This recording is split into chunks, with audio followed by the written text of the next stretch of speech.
joining us today. There we go. I think we're started our recording so we can get started. So thank you everybody for joining us this morning. We are so excited for you to be here and to take time out of your busy schedule. I'd like to start off today just by acknowledging that the University of Manitoba campuses are located on the original lands of the Anishinaabe, Cree, Oji-Cree, Dakota, and Dene people, and on the homeland of the Métis Nation. We respect the treaties that were made on these territories, we acknowledge the harms and mistakes of the past, and we dedicate ourselves to move forward in partnership with Indigenous communities in the spirit of reconciliation and collaboration. So today we have a really full agenda for everybody.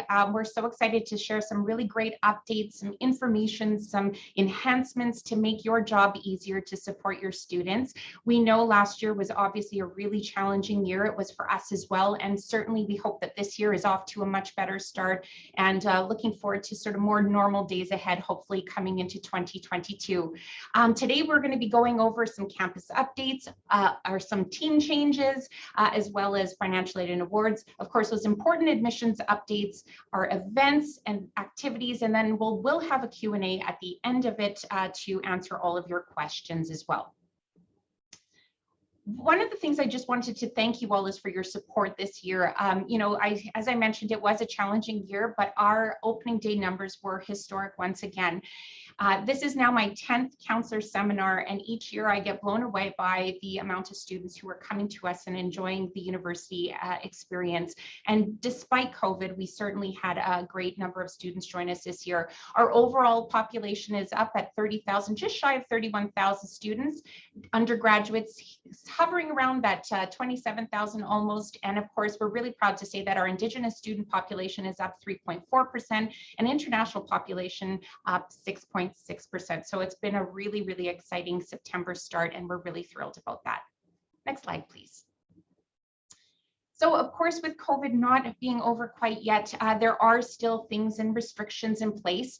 We are slowly coming back to campus. I personally am already in my office and I'm thrilled about it to be on campus again.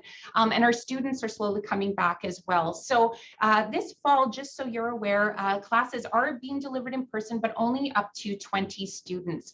Most of the larger classes are still online. However, we really are looking forward to that winter 2022 start where all students will be back on campus as well. So if you do have questions or your students have questions about what's happening on campus with respect to the coronavirus, you will see that website there, umanitoba.ca coronavirus, and that's where all of those updates will be housed. I also just wanted to note that even though we are slowly returning to campus, right now admissions, financial aid and awards, and many of the other offices on campus are still closed to the public. So please do continue to contact us by phone and email. We are hopeful that will change, and we will certainly let you know when it does.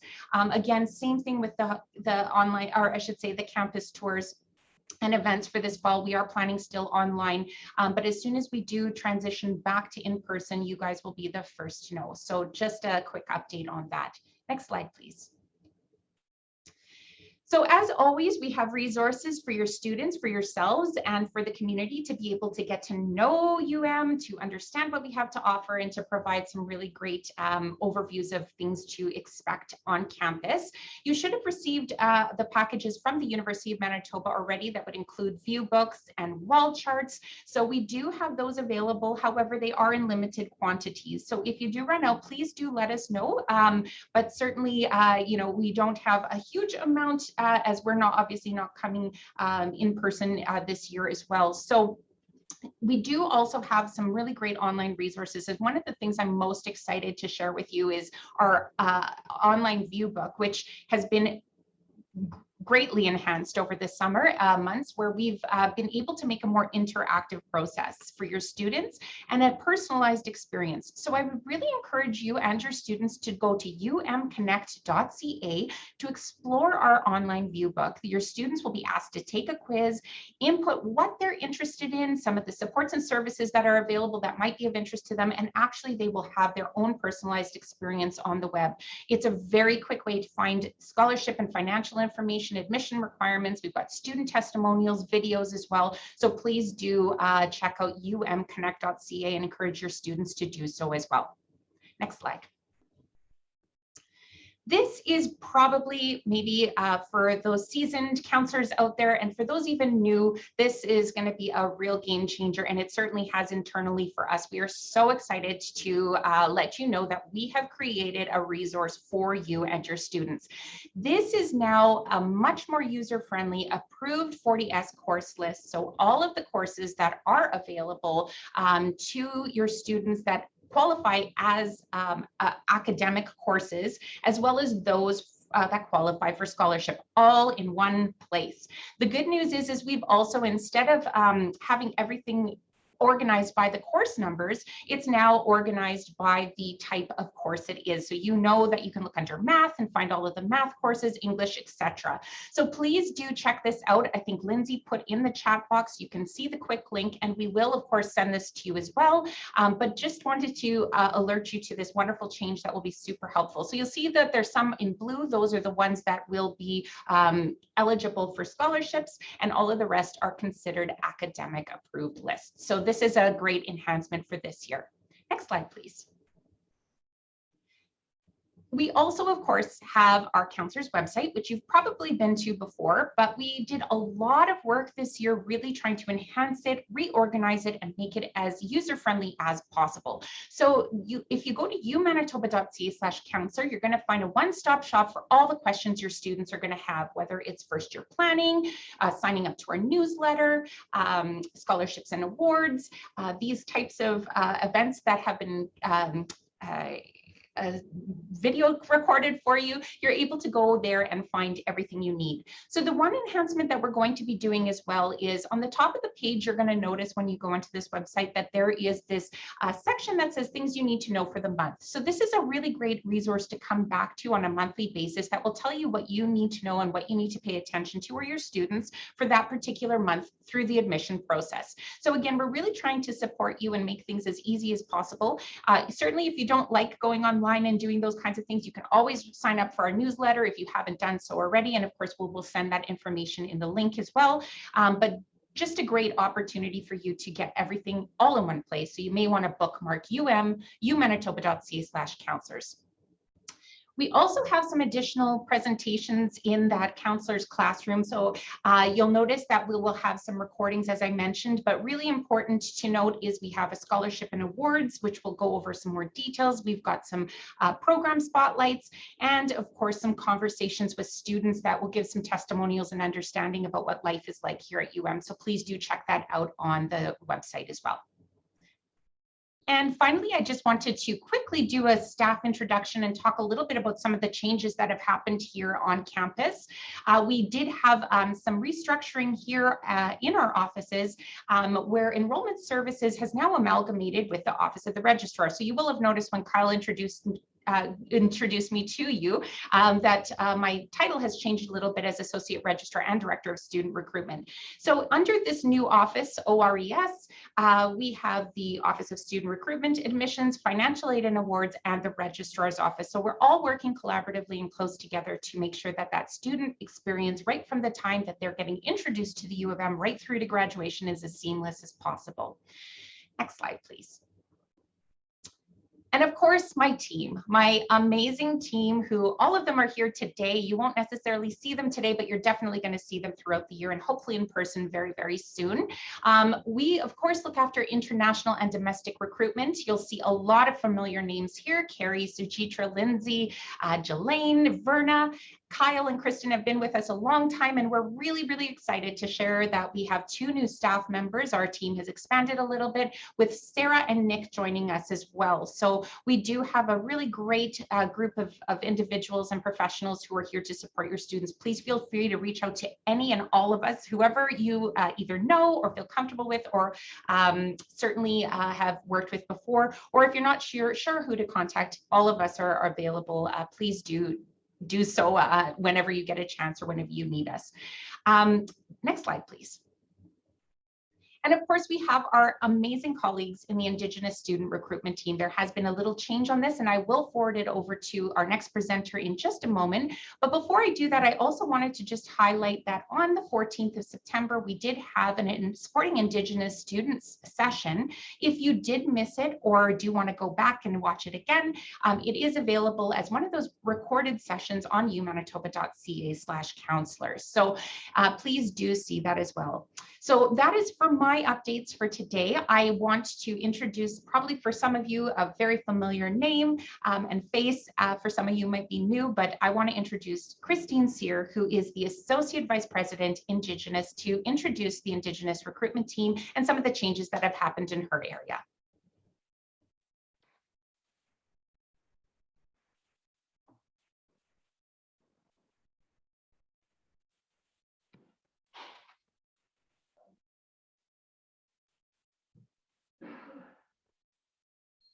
Okay, am I on?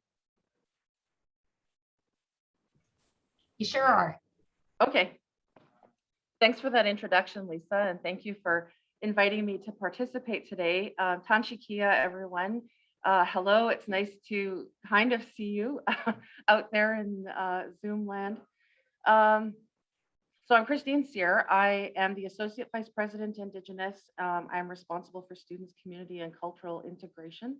And many of you I would know from my previous 7 years of being the director of the Indigenous Student Center. And then for 14 years before that, I worked in Indigenous student recruitment. So I spent a lot of time in your schools and in your communities. And so this is a portfolio that's very near and dear to my heart. I just wanted to take a couple of minutes to tell you about some of the exciting things that are going on more globally with the Indigenous engagement portfolio at the University of Manitoba, and then we'll spend a few minutes talking about specifically the Indigenous recruitment side of things. So I want to bring welcoming remarks to all of you on behalf of Dr. Catherine Cook, who is our Indigenous Vice President. She's actually the first Indigenous Vice President in Canada. We're really excited about the work that she's leading us in right now. So after we've gone through many iterations of leadership here at the university, and in 2019, we realized that we needed to really take a focused look and approach at leadership and what we were doing in the Indigenous engagement portfolio. So we spent a year meeting with community, consulting with everybody on campus and Indigenous community off campus as well. And we got a number of recommendations from the work that we did. We put that all into a report, and it's called the Indigenous Senior Leadership Report. And so we are now in the process of implementing that report. It'll be a multi-year process. Change slide, please. Okay, so some of the exciting things that are happening for us really speak to not just creating little pockets of change, but rather creating systemic change. Our ultimate goal is to create safe, culturally responsive, and decolonized spaces for students and for the community. So we have broke all of our recommendations down into 6 project areas. So we have 6 major projects that we're currently working on, and each project has a set of co-leads. So this is really interesting, where we have a non-Indigenous lead and an Indigenous co-lead. We've really looked to our allies around campus to help us do the heavy lifting because there are so many exciting things going on, and we know that we can't do this work alone. So we have over 60 people who are working on the project teams right now. We are working on 31 commitments within those from all of the project areas. 20 of them are still in progress. 4 of them have already been completed, and 1 of them was the creation of the Vice President Indigenous role, and 7 are yet to be started. So some of the areas that you see there on the screen and some of the more focused commitments that we're working on include governance structures. So ensuring that we have Indigenous voice and representation at the Board of Governors, at Senate, at all tables where big decisions are being made. We are working on the creation of a university-wide reconciliation action plan, which includes languages, education for all, and many other elements. We are working hard to ensure that deans are meeting regularly with Indigenous students, faculty, and staff. We have a commitment to make sure that there are elders and Indigenous leads in every faculty at the university.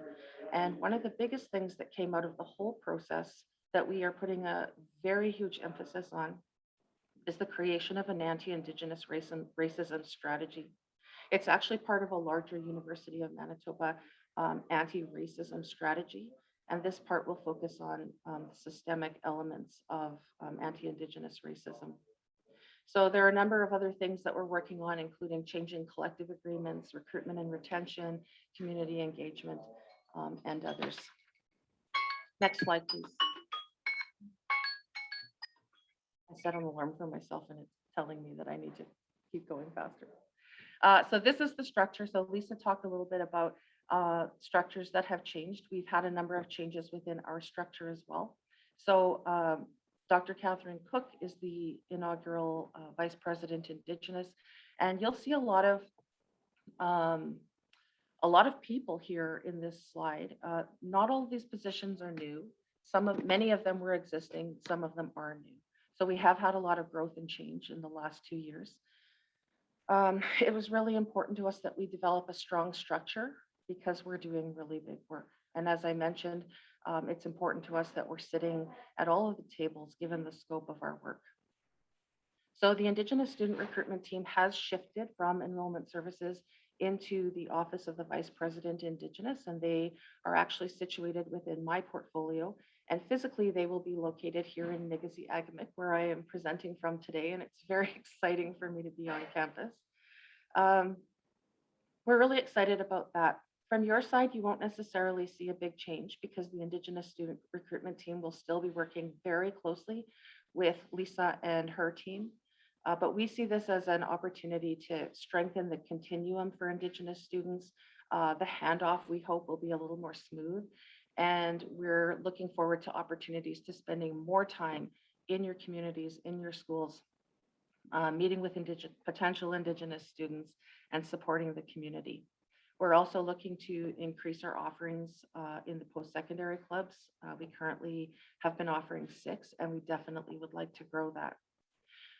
You'll notice that Desiree's name is not on this list. So Desiree was the lead Indigenous recruitment officer, and she has actually just recently moved into the Indigenous Student Center as a student advisor, and her portfolio is the Qualico Bridge to Success program. So she will still be working with your students as they enter into university, and she's working with the bridging program. So she will be still directly working with Marla, Nicole, and with the Indigenous Student Center team and with the whole Indigenous team. On that note, we are looking to replace her in that position, although she is irreplaceable. We did post the position in the summer and weren't able to find a successful candidate. So we will be posting it again, and we'll be sending that to all of you in case you have ideas for somebody who could take on that really important role. Next slide, please. So as Lisa mentioned, Marla and Nicole, who you know well, are still part of the team and leading the charge right now. They are still working with students in the virtual way that we have been over the last 18 months and supporting Indigenous students' transitions into university and all of the aspects that go along with that, the application process, connecting to community, finding resources, figuring out the financial aspects of coming to university. During the pandemic, they took everything virtual and into the virtual space, and they spent a lot of time on the phone. They did a lot of personalized advising sessions, and they will continue to do all of those things until we're able to meet in person, until we're able to invite everyone back to campus, until we can go into your schools and communities. So please do reach out to Marla and Nicole. They're here in the webinar today. And of course, they're always available to you by phone, email, and whatever ways you've been connecting with them. So thank you very much again for the time to come and share some space. Thank you. Thank you so much, Christine. It's always great to see you. And thank you for that update and important news about the Office of Indigenous, the Vice President's office. So we're very excited to share that with everybody today. Now I'm going to be introducing Jane Lastra, who many of you know, who will be briefly talking about financial aid and awards. Jane, why don't you take it away? Thanks, Lisa. Hi, everyone. It's so great to be here today with you. I've met many of you over the years, but I know there's a lot of new counselors with us today. So I just wanted to extend, I know you know how to reach us all, but if existing counselors or new counselors have any questions, you'd like to throw those at us after the seminar, you can contact me directly or Leslie on my team, who I'll talk about in a moment. So keeping it tight for you, there's a lot to absorb today. Financial aid and awards, as Lisa said, I run the office here at campus. We support all campuses at the university, so Inner City, Bannatyne, and the Fort Garry campus. I have an amazing team of 12 staff members that assist our new and returning students. A lot of these programs on the slide you're seeing now, those will be talked about in detail at the video that I'll mention at the end. We do administer over 17 million in awards each year to incoming and returning students. Last year, I'm pleased to say we actually issued over 30 million. And that was due to this pandemic that we're in. We received funding to support our students in more bursaries during that pandemic, that first year. And so we issued over 30 million. So very, very healthy awards program at the university. Key members of my team that you'll probably want to talk to along the way, and I should have put their pictures like Christine did. In selection, you're familiar with Leslie Lucas Asseltine. She's also on the call with us today. Mandy Lang and Maria Roy. And at our front desk, we have 4 officers, and their names you might be familiar with are Molly Parvin, Doug Hamilton, Ivan Henwood, and Tammy Boutte. Next slide, Kyle, thanks. So one of the awards I wanted to highlight today for you, you're familiar with this one, is the Leader of Tomorrow Scholarship. We've been running this since the early 90s at the university. This is our award based on academics plus community engagement, volunteer experience. We have a few changes, or one big change on this year for you. We will be going live with the application around October 1st, so stay tuned. And it will be due December 1st. That is our annual deadline. We don't change that date. But new and exciting this year is we finally moved from a fill in the form online, print it, get it all together, lots of running around for the student, dropping it off or mailing it or sending it by courier. We've moved this now to an online application, including principal and reference sections through the admissions portal. So students will be able to log in and apply for this directly online. Emails will go out, for example, to references saying why they're being contacted and what we need. Everything is submissible online. It will collate as a package for the committees to start looking at. So far less legwork, less pen to paper, and more seamless, I think, for students and the schools involved. We have 2 email accounts that you can reach with questions right here on the slide for Leader of Tomorrow and Indigenous Leader of Tomorrow. In addition to the scholarship application, the student has to have an application into the University of Manitoba with the application fee submitted by December 1st. And as usual, we will conduct interviews, fingers crossed, hopefully in person, for March 2022 for both Leader of Tomorrow and Indigenous Leader of Tomorrow. For our new counselors, we receive around 140 applications annually for this amazing scholarship. Again, $16,000 over 4 years. And we interview and then shortlist 6 for the Leader of Tomorrow and currently 3 for the Indigenous Leader of Tomorrow to come in for next September. Next slide, Kyle. Our entrance scholarship package, there is no changes for this year, so the program remains identical to last year, for example. Students require an 85% or higher average across 5 grade 12 courses from an approved scholarship list that has been posted in the Zoom session, and Lisa had referred to that list. To be considered for the program, students just have to apply for admission by the March 1st deadline. It is a firm deadline, and then they will be automatically considered for the awards. It is still the 1, 2, 3 model, I'd like to say, so 1,000, 2,000, 3,000 based on averages. We offer around 1,600 entrance scholarships to students under this program annually for a whopping $3.2 million dispersed to students for fee deadline. I'm just going to make sure I haven't forgotten anything on that.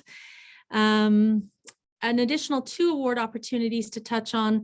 The Chown Centennial Scholarship, all that information is sent to the schools in May. And that one I'd like to plug a little bit because our uptake is a little weak on that one. We have 1 award per school. It's valued at $1,000 non-renewable. And we leave the criteria basically up to the high schools as long as they meet the minimum grade requirement.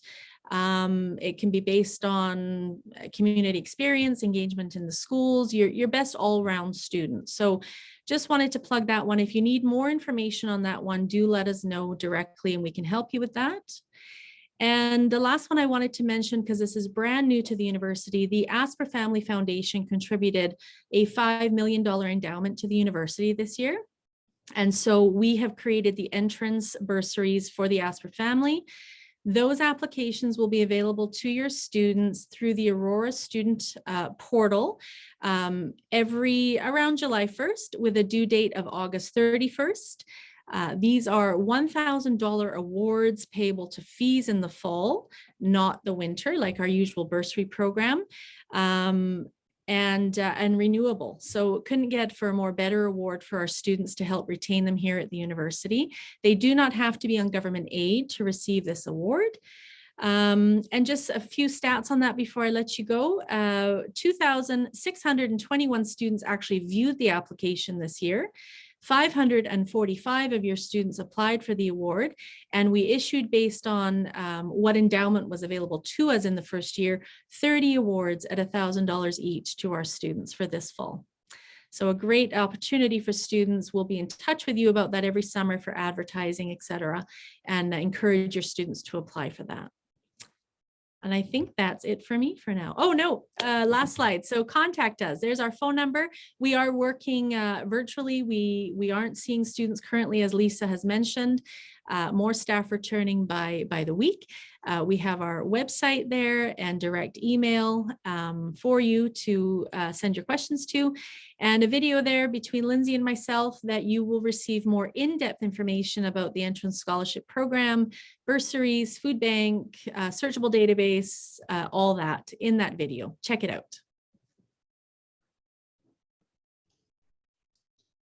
Thank you so much, Jane. A lot of great information in that video, and certainly we do get really excited to be able to support students. We know that it can be a really big challenge and very daunting, so lots of supports in place, and we're very excited about the Asper Bursary, which is really going to be helpful for those students who really can't wait until January to get some extra supports in place. So wonderful news on that front.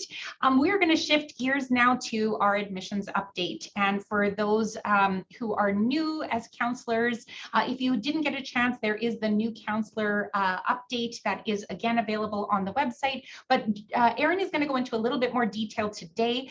So if you need that refresher, please do go back and there's a little bit more detail, but Erin is our Deputy Registrar and Director of Admissions, and she's going to give you all the important information to make sure your students can gain admission.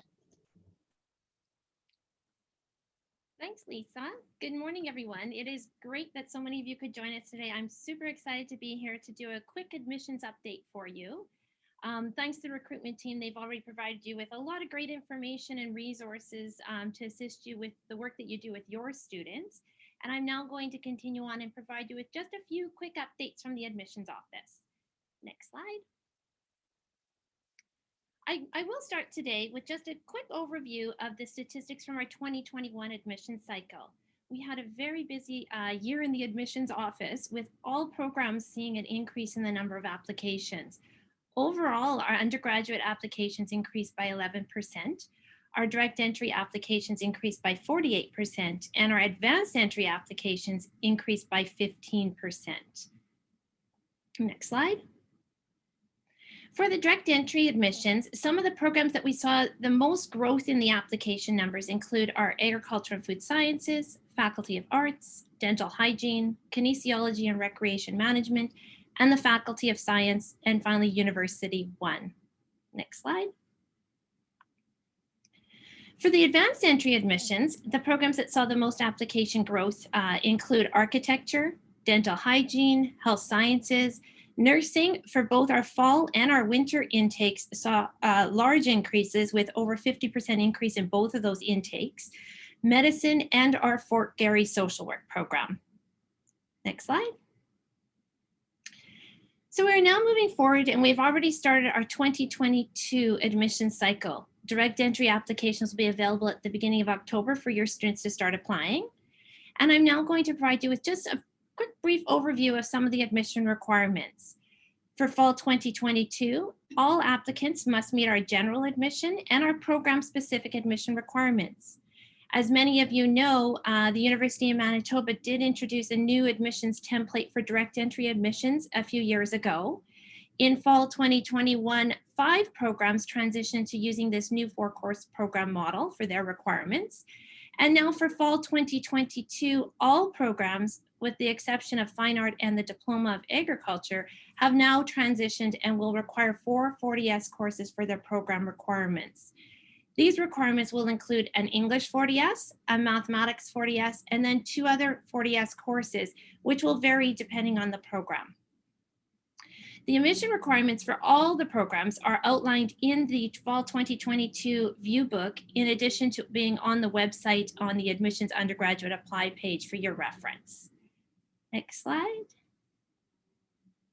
As mentioned earlier, students do need to meet our general admission entrance requirements, which include Manitoba High School graduation with 5 credits of the grade 12 level in courses designated SG or U. So that's important that students do need 5 courses to apply. Next slide. Students must also meet our program-specific admission requirements, and that is the 4 courses in this new model.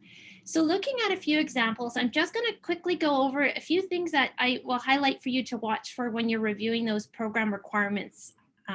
So when you're helping your students, you can take note of these little items. In the first example, for University 1, the new requirements do require an English 40S and a Mathematics 40S. That depending on the program, that mathematics course could be a specific math course, such as a pre-calculus math that would be required for the program. Some programs may give the student options, such as an applied math or a pre-calculus math 40S.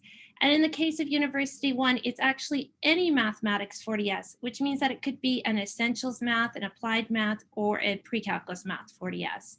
So it's important to be looking at the different math courses depending on the program, especially for students that might be looking at more than one program, just to ensure that they have the math requirement to serve both or multiple programs if they're interested. In the second example, the science example, I've highlighted that the minimum average and the minimum course grades can change by program.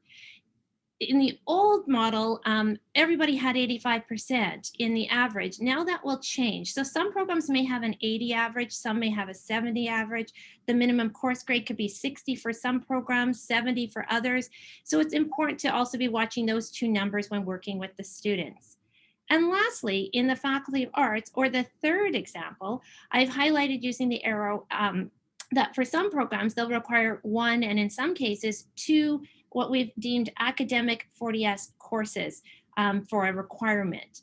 As Lisa already mentioned, there was one resource made that integrated the academic courses with the scholarship courses, but the list of approved academic 40S courses for admissions is located on the website as part of the direct entry admissions PDF document for students, and we'll also have that on the counselor's website.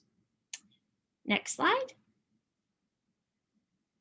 So just a few quick reminders about admission requirements. University 1 is the backup option for all direct entry programs. So students that select to apply to a direct entry program such as engineering don't also need to submit a University 1 application form. If the student is ineligible, or they miss a course, or they don't get the minimum course grade, or they don't have the average, or they're deemed not competitive, they'll automatically be considered for University 1. They do not need to submit another application form. Really, only students that might be undecided and deciding between two direct entry programs, for example, maybe the Asper School of Business and the Faculty of Science, should be submitting 2 applications. If they've submitted one, University 1 is always the backup option. As already mentioned, minimum averages will vary by program, so it's important to be looking at both the minimum overall average and the minimum course grades. However, it's also important to note that due to some limited space for some of our programs, meeting that minimum average does not guarantee admission. And finally, the 5th course, or the 5th course that would meet our general admission requirements, can be any 40S, G, or U level course. Next slide. For fall 2022, the University of Manitoba also has made several changes to the English proficiency admission requirements. I will quickly review the changes that would be applicable to students that will be applying from high school for meeting that English requirement. One of the biggest changes, and one that will probably have the most impact for you and your international students, is that we have moved from requiring 2 English 40S courses to requiring only 1 40S course with a minimum grade of 75 for the English proficiency requirement. So that is a big change. So if you have students, they only need 1 English 40S starting fall 2022. For students who are completing the 3 years of secondary studies, for meeting one of our waiver requirements, we added some parameters to that requirements. So students must complete a minimum of 5 credits per year, and those 3 years of studies must be completed immediately prior to applying to the University of Manitoba. For those students who may be taking the IELTS test, the IELTS English Language Proficiency Test, we have added a requirement of minimum component scores in listening, speaking, reading, and writing, in addition to the overall score. And we also made a few changes to the countries on the English language proficiency exemption list. We added a couple countries and we removed a few countries from that list. All the resources or all the changes are outlined on the admissions website in terms of what those English proficiency requirements are for fall 2022. So that concludes my updates for today. I will now like to pass things over to Jody Dewberry. Jody has recently taken on a new role in the admissions office as the Associate Director of Admissions and is a great contact for you in addition to the direct entry admissions team and the student recruitment team. Jody will now provide you with additional information on programs. Thank you. Thanks, Erin. I'm happy to be here today. This is my first experience presenting, but I have attended a few of these in my times as an admissions officer in the admissions office. And as Erin mentioned today, I'm just going to go over a few program updates for some of the programs that we work with in the undergraduate office. The College of Pharmacy's program is considered to be one of the top-ranked programs in Canada with a state-of-the-art facility. In 2019, Pharmacy moved to the PharmD program. This did change their program from a 5-year BSc Pharmacy to a 6-year PharmD program. Because of this, students will now complete 2 years of university and then move to the 4 years of university in the PharmD program. For fall 2022, there are some changes to the admission requirements for students going into PharmD or applying to PharmD. One of them is the minimum AGP requirement did move from a 3.5 to a 3.0.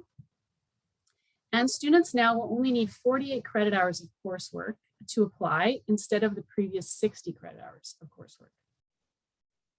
The PharmD program also did add the CASPER, which is a situational judgment test, to their admission requirements.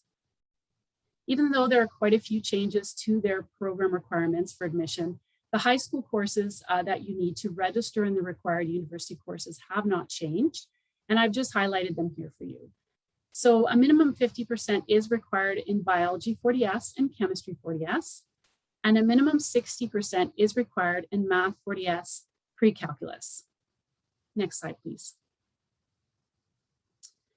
2 4-year degree programs are offered under the interdisciplinary health programs. We have the Bachelor of Health Sciences and the Bachelor of Health Studies.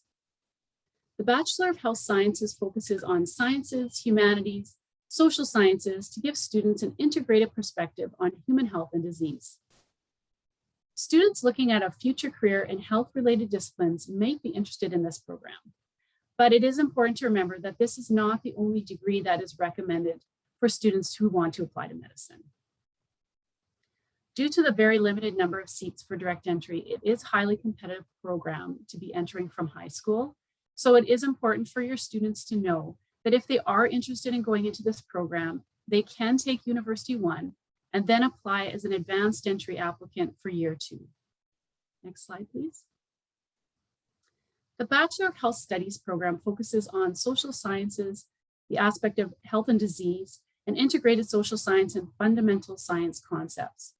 Students looking at a future career in health-related care, research, community health management, continuing education in health and social science fields might be interested in taking this program.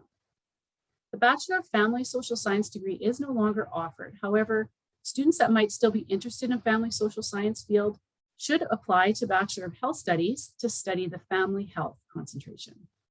Next slide, please. The College of Nursing offers a collaborative nursing program along with UCN, the University College of the North. In fall 2021, it was our first year that this admission to this program moved administratively to our office at the University of Manitoba Admissions Office campus. Requirements to this program are the same as the requirements to the nursing program offered at the Fort Garry campus, but students will typically take their first year prerequisites at one of the UCN campuses and then apply to the nursing program. Next slide, please. In fall 2021, we had our first intake of Bachelor of Midwifery program. Students will apply after 1 year of university. This is a 4-year degree, so the first year university requirements, and then a third 3 years in the program. In fall 2022, in the upcoming intake, they have added CASPER as well, the situational judgment test, as one of the requirements for the midwifery program. And I've just highlighted the prerequisites here for students applying from high school to the university level required courses. So in order to take the required courses to apply to midwifery, they must have a minimum 50% in chemistry 40S and in math 40S applied or pre-calculus. And it is recommended that they have a 50% or higher in biology 40S and in any additional 40S courses, depending on the faculty of science electives that they may choose. So thank you for your time today. And I'm going to pass this on to Carrie, who is our lead student recruitment officer. Thank you, Jody. Hello, everyone. I'm just going to provide a few more program updates before we talk about the ways that your students can connect with us this fall and open up the question and answers. So as you can imagine, data science is an emerging field of study, very, very in demand right now. It really does combine computer science, mathematics, and statistics in order to collect, analyze, visualize, and interpret data. So your students who are very interested in mathematics, they do need to have a grade 12 pre-calculus if they're looking at going the data science route. It was just started this fall, actually. This was the very first term that we had students studying the data science field. It's an in-demand career opportunity as well for your students who are interested in kind of exploring ways that they can really help businesses that we all know that, you know, businesses and organizations all have data and they want to kind of interpret that to either grow their business or maybe create more efficiencies within their organization. For 4 years in a row, data scientist has been named the #1 job in North America. So we do anticipate that the demand will continue to grow. We are also really thrilled that the Faculty of Arts is expanding their co-op education programming. So right now at the University of Manitoba, over 40 of our undergraduate programs do offer that co-op work placement that your students can opt into. The Faculty of Arts has expanded the co-op program to Central and Eastern European Studies, German, History, Labor Studies, Political Studies, and Psychology. If you and your students are exploring our view books, if you see the little orange dot next to a program name, that does denote that there's a co-op option for your students. And if they have questions about that process, which will take place in their last 2 years of university, they can certainly reach out to our team for more information about that.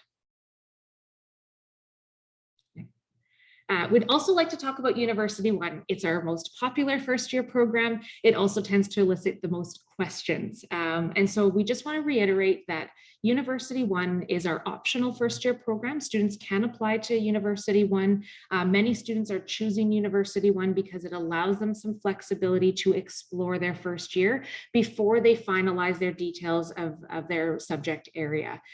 It does act as year one of any of our degree programs. So the other way that students might be selecting University One to begin with is if they are interested in a program that requires at least 1 or more years of university experience prior to the application. So for example, if your student is interested in studying nursing, environmental design, or social work, University One is the perfect start for them, because they'll take all of the first year required courses for their degree program and then either apply or transit into their second year of choice.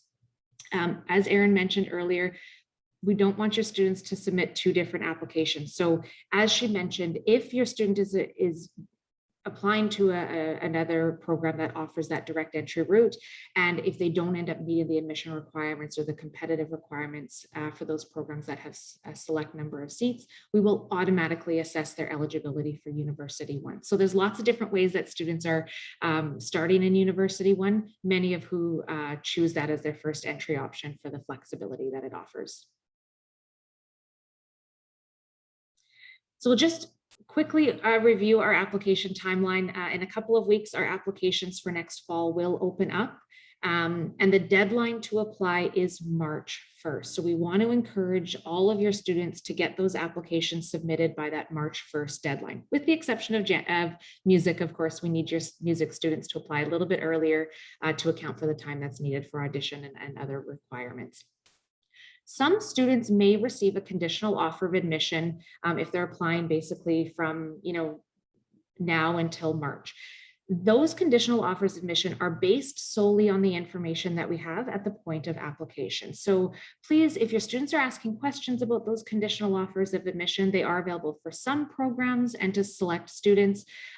Please just reiterate that we will be receiving official grades down the road throughout the school year, and that will be when we actually provide those official offers of admission. Just a note on those self-reported grades that we will ask for at the point of application. We encourage your students to do their best to predict what their scores might be. Some of them might already know some of their senior level results. Please, they can go ahead and put those in there, but don't let them fret too much about those self-reported grades. We will receive the official grades from schools down the road. In late March, the admissions office will reach out to school divisions, school administrators to start to request grades. So we will receive those for Manitoba students. We're looking for first semester final grades and second semester midterms. So that's their interim grades, and that's what we're using for both admission and scholarship calculation. We need those grades by May 1st so that we can process the eligibility requirements for all of your students applying to the University of Manitoba. After we receive all the grades, we will start issuing those admission offers. So those generally go out for most students in the months of May and June, and your students will want to accept those offers by the deadline provided in their admission offer. Usually that's sometime in June. And then we'll do a final grade request again to those Manitoba schools in mid-June. If you're new to the role or you've never been involved in this process before, generally speaking, those grade requests might be going through a school division or an administrator. So you can certainly talk to your administrators if you have any questions, but we're not expecting you to do anything new or different in this regard this year.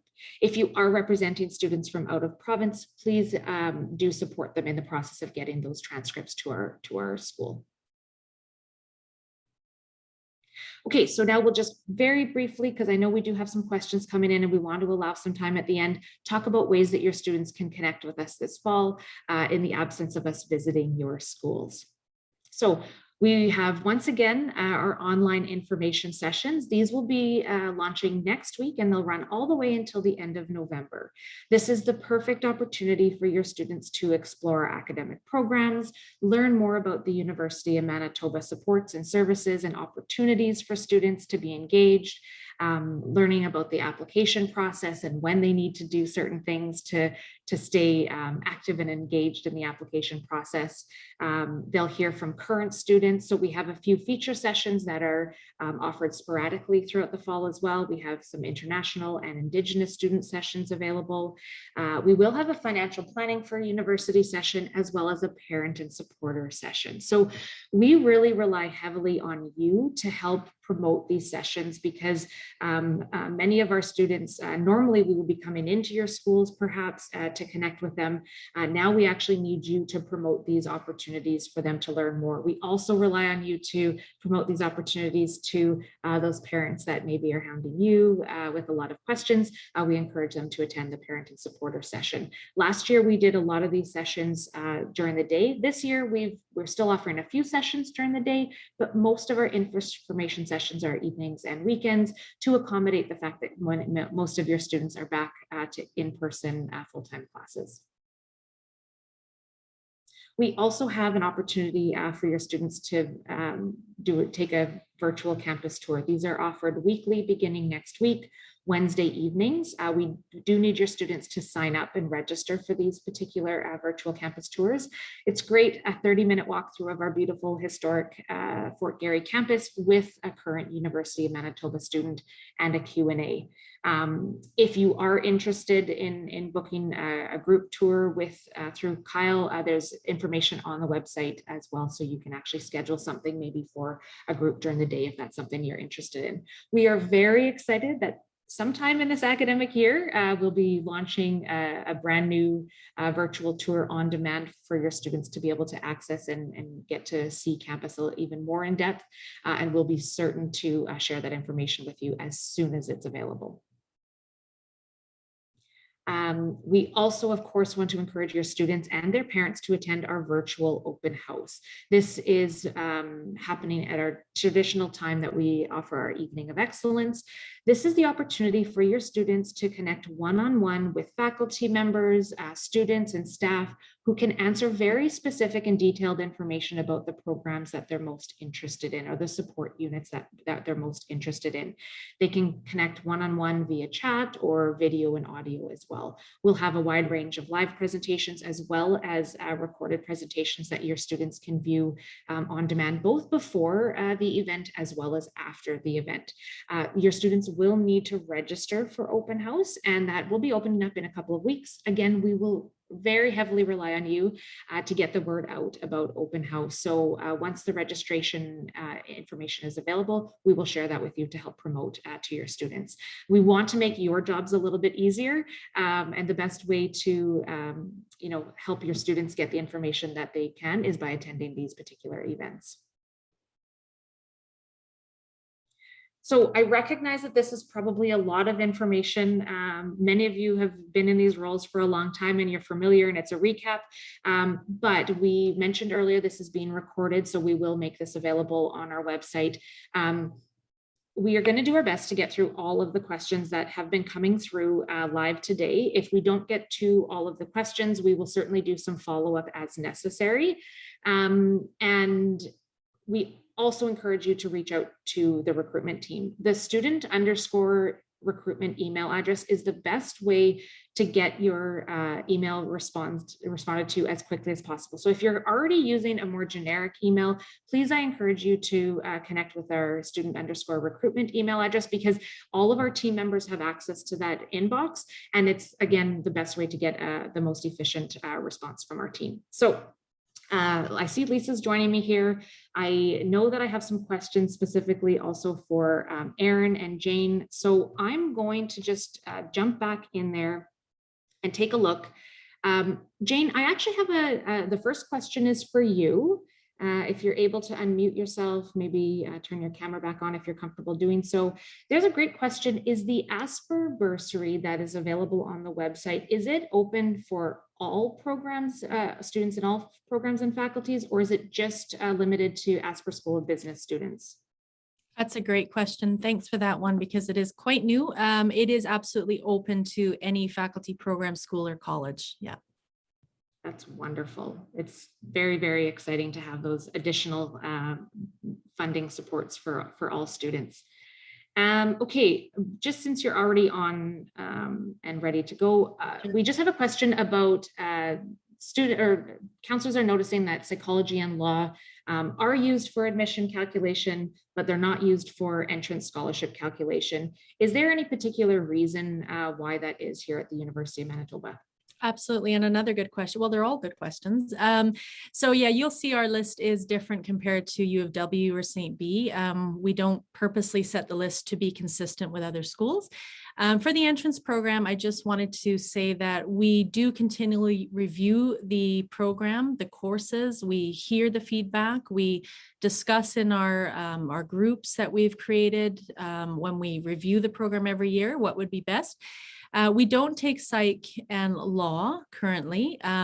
Primarily, we've determined that we want to ensure our students across the board have equal opportunity to the courses that they can access for their education and for entrance scholarships. And those would be two that are still quite limited across schools. So currently we are not including them, but again, we're reviewing this every year and we'll see where that path goes. Great, thank you, Jane, for that helpful information. Okay, I have a question here for Erin. Getting into some technical details. So again, bear with us, everyone. We may be able to answer these questions live. If we need to follow up with you afterwards, we'll certainly be able to do so. But for Erin, for admission purposes, can students use their half 42U credit for admission purposes? So I'm not sure about the 42U being half credit. We need a full credit for it to be used as a course. So we need 5 courses. So it would be at 1 credit. So we're looking for the full credit. So I guess if they had 2 half credits, I guess that would work if it was used together. But I could follow up. I want more specifics about what that course numbers were, so I could confirm that. Okay, so good point. Please send that into the student_recruitment email address, and I'll just ask Lindsay to put that email address in the chat. And provide the specific course details, and we can certainly address that more specifically. Another question, Erin, while you were here, life work transition, it's a provincial course code 0100. That's not being accepted for academic purposes, correct? So I think that is a 40S course. I'd have to check that number. Sorry, I just don't know it off the top of my head. But if it's a 40S course, which I believe it was, they could use that as the 5th course. So as long as it's 40S, they could use that as the 5th course. It's not used as one of the academic 40S courses for the program requirements, though. Wonderful. Okay, I think I have another question here for English credits for international students. So bear with me. I just want to make sure that I'm asking the correct question here for Christy. So does the 1 English credit need to be a 40S course, or can it be an elective? So for example, there is English as an additional or as a second language. Can that be used as the 2nd course? Okay, so I think we're talking about for the English proficiency requirement and the move to the 1 course only. I think historically, when we were accepting 2, we accepted the English for academic success, 40S as the 2nd course. But now that we've moved to 1 model, we are looking for an English course. So an English focus course, so the ENGL 40S or English 40S course. So composition, literary works, those are the courses. So we do need a focus course for the requirement now that we've moved to 1. Okay, sounds good. Thank you. Question for Lisa. Question just came through. Is University 1 mandatory for all first-year students? It is not, and that's still a common misconception, I think, with a lot of people in the province and other provinces as well. It is not. It's an option. I think because it is so popular and there are so many students in it, that would be maybe the reason why people believe that. But no, absolutely, it's definitely not. And we really encourage students to explore if they want to go direct entry. And again, as we mentioned before, it is also that backup option. No second application is required, so it's really flexible and great for a lot of students. Wonderful, thank you. Okay, so I know that we're over our time. We addressed as many of the questions as we were able to in this setting. If your question was very specific, or it's something that we need to probably look up and have more clarification on, please do send those questions out to the student recruitment inbox, and we'll get that answered. If we need to engage Erin and her team, we will certainly do so. I'll just maybe throw it back to Lisa to say goodbye to you all. So thank you very much for being here with us. Well, I certainly hope that next year we're all going to see each other in person again, and I'm going to meet a whole bunch of new people, but please don't be shy this year, even if we haven't met in person. My email address is always open. My staff is always open, and please feel free to use that student_recruitment email address to get your answers quick and your questions answered as quickly as possible. We really appreciate the work you do. You have so many challenges on a regular year, never mind these years. So please do rely on us to help support you as much as we possibly can throughout the year. Wishing you the very best year to you, your students, your schools, and your communities. And we hope to see you in person soon. And please stay safe and be well.